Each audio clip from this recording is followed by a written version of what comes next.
Assalamu alaykum hörmətli televizor ko'ruvchilar. Dunya Uyghur Qurultiyi to'g'ri televiziyasi kündəlik xəvərlər proqramımızga xoş gəldinglar. Mən Hidayət Musacan. Bugün 6 ayının 2 günü çarşamba. Hammalarning mush vaqti xeyirlik bo'lsin. Aziz ko'rurmanlar, tövəndə diqqətinglar bugünkü xəvərlər proqramımızın təfsilatida bo'lsin. Xalqaro Uyghur sud kollegiyasining 6 ayının 4 kunidan 7 kunigacha Londonda o'tkaziladigan tunji sotining oxirgi kun tartibi muqimlashdi. Sot 6 ayının 4 günü London vaqti tushdan burun saat 9:20da Lager Shayda Qalbi Nursida xonimning bevosita guvohligi bilan rasmiy boshlanadi. Sotning tunji kuni Londondagi sotga kelib bevosita guvohlik beradiganlar ichida Qalbi Nursida xonimdan boshqa yana Ömer Bekali, Fatugul Talib, Sayragul Savutbay, Dolqun Aysa, Abduvali Oyub qatorliqlar bor bo'lib, boshqa Uyg'ur va qozoq shohidlar o'zlari turayotgan davlatlarda tor orqali guvohlik beradi. 4 kunlik sud jarayonida bevosita yoki tor orqali guvohlik beradigan Uyg'ur, qozoq va chet ellik guvohchilarning soni 50 nafardan ortiq bo'lib, guvohchilarning so'zlari udulliq inglizcha va uyg'urcha tillarga tarjima qilinadi. Stansimizning sud haqidagi naq maydon programmasini sud boshlanishidan yarim soat burun, ya'ni London vaqti ertagan soat 9 da rasmiy boshlandi va bu oraliqda stansimiz muxbirlari sudga bevosita qatnashgan shohidlar, guvohchilar va kuzatuvchilar bilan naq maydon suhbati olib boradi. Stansimizdan boshqa yana BBC, Erkin Osiyo radiosi qatorliq axborot o'rinlarimiz sudning amaliy ahvolini naq maydondan bevosita tarqatadi. Sotqa qatnash uchun Germaniyadan Londonga yetib kelgan Dunya Uyg'ur Qurultiyining tashkilot va tashviqot ishlariga mas'ul muavin raisi Parat Yo'ronqash apandim bugun stansimizga qilgan so'zida bu qitimqi sotni naq maydondan tarqatish uchun Dunya Uyg'ur Qurultiyi to'g'ri televiziyasining 2 nafar xodimining o'zlarini sotqa oldin tizimlatib Londonga yetib kelganligini. Garchi Qurultiyi televiziyasining Londonda vaqtliq studiyasi qurilgan bo'lsa-mu, afsuski Londonga oldin yetib kelgan shohid va guvohchilarning ayrim o'rinlarda bir haftalik karantin ostiga ilinganligi sababli ularni ziyorat qilib suhbat o'tkazish imkoniyati bo'lmaganligini. Ularning karantin vaqti to'shadigan 6 ayning 3 kunidan e'tiboran ular bilan bevosita ko'rishib maxsus suhbat programmalarini uyushtirganligini eskartib o'tdi. Xitoy hokimiyatining xalqaro Uyg'ur sud kollegiyasiga va sudda guvohlik berishga hozirlanayotgan shohidlarga qaratgan bevosita tahdid va hujumlarining uzluksiz kuchayishiga ergishib, Angliya bexatarlik organlari sudga bevosita qatnash uchun Londonga yetib kelgan Uyg'ur va qozoq guvohchilarga, shundaqla sud kollegiyasining sudchilari va baholash hay'atining a'zolariga qaratgan qo'g'dash tadbirlarini alohida kuchaytirdi. Guvohchilarning qo'nalg'u yerlarining adreslari butunlay maxfiy tutildi va ularning hammasi Londondagi amonlik tadbirlari favqulodda kuchli bo'lgan rayonlarga yerlashtirildi. Guvohchilarni har kuni sotning zaliga olib akilish uchun maxsus amonlik xodimlari o'rinlashtirildi.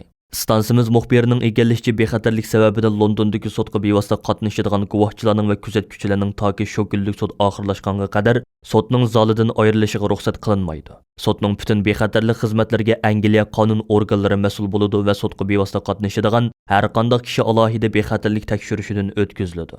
Xalqaro Uyg'ur sud kollegiyasini dalil isbotlar bilan ta'minlash va guvohchilar bilan sud o'tirisidagi munosabatlarni saqlash xizmatlariga markazi Norvegiyaning Oslo shahridagi Uyg'ur adliya arxiv ombiri bevosita mas'ul bo'lgan bo'lib, sudga qatnash uchun Londonga yetib kelgan Uyg'ur adliya arxiv ombirining direktori va Norvegiya Uyg'ur komitetining raisi Baxtiyor Ömer apandim bugun stansimizning maxsus ziyoratini qabul qilib, Xitoy hokimiyatining sudga qaratgan buzg'unchiliklari haqida tövəndagi ma'lumotlarni berdi.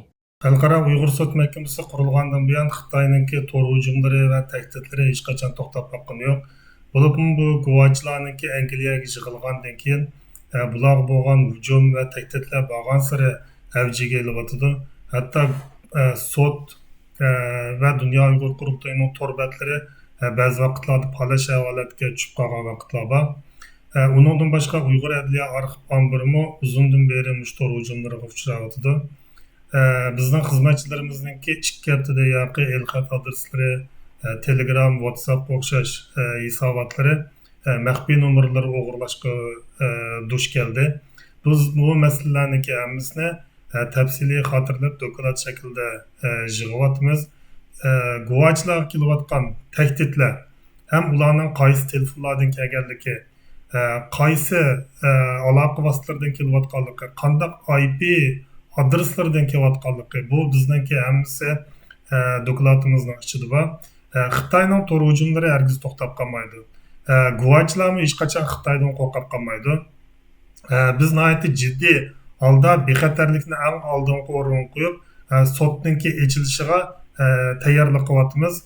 Biz shuni ishimizki, Xitoyninki bu tahdid va hujumlari hech qanday rol ko'rsatmaydi. Xalqaro bu hujumlarni bizningki dokladlarimiz orqali ko'rgandan keyin ishninki mohiyatini, Xitoyniki haqiqatan Uyg'urlarga elib berayotgan irqiy qirg'inchiligini ham dunyoninki bu irqiy qirg'inchilikqa ko'z yummaydiganligini oxiri haqiqat orqali va bu sot orqali isbotlaymiz.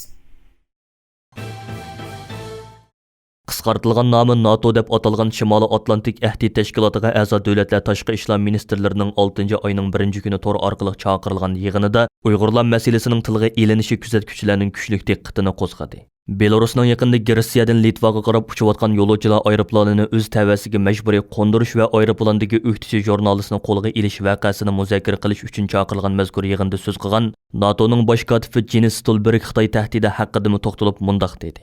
Xitoy bo'lsa bizning qimmat qarashlarimizga butunlay qarshi bir davlat. U demokratiyaga, fikr va matbuot erkinligiga ishonmaydi. Biz Xitoyning Uyg'ur qatorliq oz sonliq millatlarni qandoq bostirayotganligini, Hong Kongdagi o'qituvchi kuchlarga qandoq zarba berayotganligini, qo'shni davlatlarga qandoq besim qilayotganligini, shundaqla Tayvanga qandoq tahdid silayotganligini ko'rib turibmiz.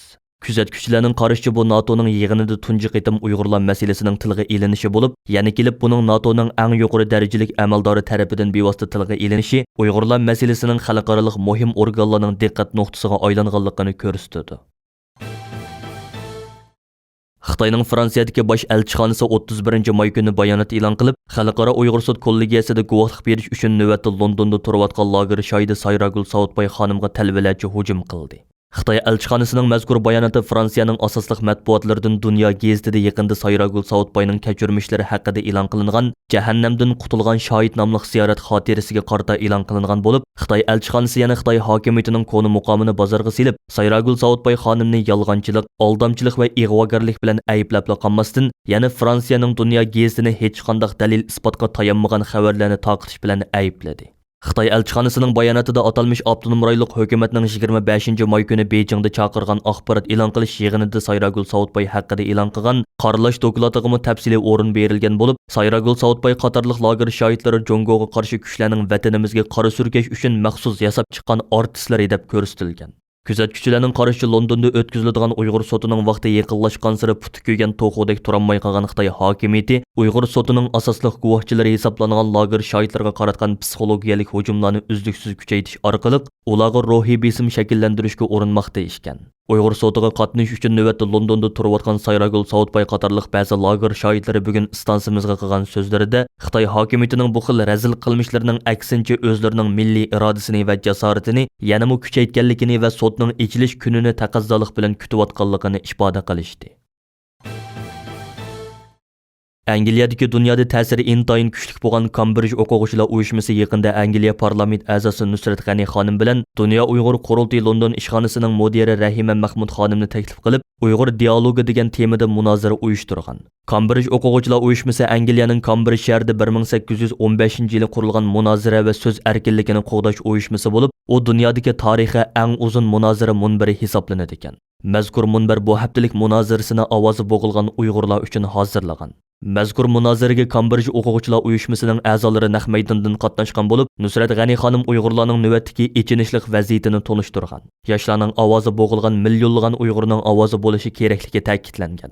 Nusrat G'ani xonim munozarada qilgan so'zida Angliya parlamentida Uyg'urlarning ovozi bo'g'anligi uchun Xitoy hukumatining o'ziga jazo tadbiri e'lon qilganligini aytgan va yana mundaq degan. Parlament a'zolariga yurgizilgan jazo tadbiri Angliya parlamenti uchun bir uyg'unish bo'ldi. Amaliyotda bu hammamizga berilgan bir signal. 5 nafar parlament a'zosi faqat Uyg'urlarga yurgizilayotgan dahshatlik bostirishlar haqida so'zlaganligimiz uchun Xitoy hukumati bizga jazo tadbiri e'lon qildi. Ular demokratik davlatda sizlar tayinlagan parlament a'zolarini jimiqtirishga urindi. Bu orqali Xitoy kompartiyasi sizlar Uyg'urlar haqida so'z qilolmaysizlar deb qolmasdan, balki sizlar Angliyaning asosiy qonuniga va Angliya davlatiga vakillik qilolmaysizlar deb atadi. Shunlashqa Xitoy kompartiyasi so'zlayolmaysan degan temada bu munbarda so'zlash fursatiga erishganligimdan to'liq xursand bo'ldim. Nusrat G'ani xonim munozir jarayonida Xitoy hokimiyatining Uyg'urlarga qarata sistemini qoldi yo'lga qo'yayotgan majburiy emgak, Uyg'ur ayollarini majburiy tug'mas qilish, Uyg'ur bolalarini ota-onalaridan, Uyg'ur madaniyatidan ayirib Xitoy ideologiyasi bilan yetishtirish qatorliq masalalarni birma-bir tushuntirib o'tgan. Rahima Mahmud xonim BBC, ITV qatorliq dаңlıq axborot vositalarida Xitoyning lagerlaridan qutulib chiqqan lager shohidlariga tarjimonlik qilgan bo'lib, o suhbat jarayonida ashu lager shohidlarining o'z eg'izidan anglagan lagerda yuz bergan qiyin qistoq, qiz ayollarga kollektiv bosqinchilik qilish qatorliq Uyg'urlarga yurgizilayotgan dahshatlik zulmni anglatgan. U voqealarni anglatgandan keyin mundaq degan: "Nihoyat qo'rqinchli. Mening xalqim siz tasavvurmi qilolmaydigan zulmga uchrayotdi." Munozirga qatnashgan o'quvchilar bu xil ahvolda o'zlarining nima ish qila oladiganligini so'raganda Nusrat G'ani xonim yoshlarning Uyg'ur majburiy amgaki orqali ishlab chiqarilgan mahsulotlarni olmaslik va majburiy amgaki chetishlik shirkatlarni oshkorlash orqali Uyg'urlarga yurgizilayotgan zulmni to'xtatishga yordamda bo'la oladiganligini o'ttirg'a qo'ygan. Nusrat G'ani xonim yana mundaq degan: "Ba'zi cho'ng shirkatlar biz Xinjiangda undaq ishlarning borligini bilmaydi ekanmiz deb turib oladi. Sizlar undaq shirkatlarni ijtimoiy taratqularda oshkorlasanglar bo'ladi. Ular albatta biladi ham majburiy amgakning oldini olalaydi. Lekin ularning bu vaqtda bergan javobi bakla tuturuqsiz. Angliyadagi nurg'un cho'ng korxonalar va xalqarалық korxonalar o'zlarining ishlab chiqarish zanjirining nihoyat sog'lom ekanligini aytishadi. Ammo Xinjiangga munosabatlik mollarni tekshirganda majburiy amgak ishiltilmaganligiga doir hech qanday isbot yo'q. Angliya bo'li sifatimiz bilan bizning qimmat qarshimiz naga ketdi. Adolatga tutgan o'lchimimizga qayta qarab chiqayli. Endi sizlarmi xabardor bo'ldinglar. Barliq ijtimoiy taratqularlarda tarqitinglar. Sizlar biladigan majburiy amgakka chetishlik markalarni oshkorlanglar." Xalqaro Uyg'ur sud kollegiyasining 6-oyning 4-kunidan 7-kunigacha Londonda chaqirdigan tunji sotining amaliy ahvoli stansimizning YouTube sahifasi orqali naq maydondan bevosita tarqitiladi. Sotning ichilish va naq maydondan tarqitilish soatlari tovandikicha. 6-oyning 4-kunidan 6-kunigacha tushdan burun London vaqti soat 9dan 13 gacha. Tushdan keyin soat 14dan 18 gacha. 6-oyning 7-kuni tushdan burun London vaqti soat 9dan 13 gacha bo'lib, sot jami 3,5 kun davom qiladi. Dunya Uyg'ur Qurultiyi to'g'ri televiziyasining YouTube sahifasiga darhol obuna bo'ling va bu tarixiy sud haqidagi mo'l mazmunliq maxsus programmalardan vaqtida xabardor bo'ling. YouTube sahifamizning adresi Dunya Uyg'ur Qurultiyi. Hurmatli televizor ko'ruvchilar, yuqorida Dunya Uyg'ur Qurultiyi to'g'ri televiziyasi kündəlik xəvərlər proqrammisida diqqətinizə sunduq. Keyin qaytamlıq proqramımızda görüşəylik. Görüşkəcə aman boğaysızlar. Xeyri xoş.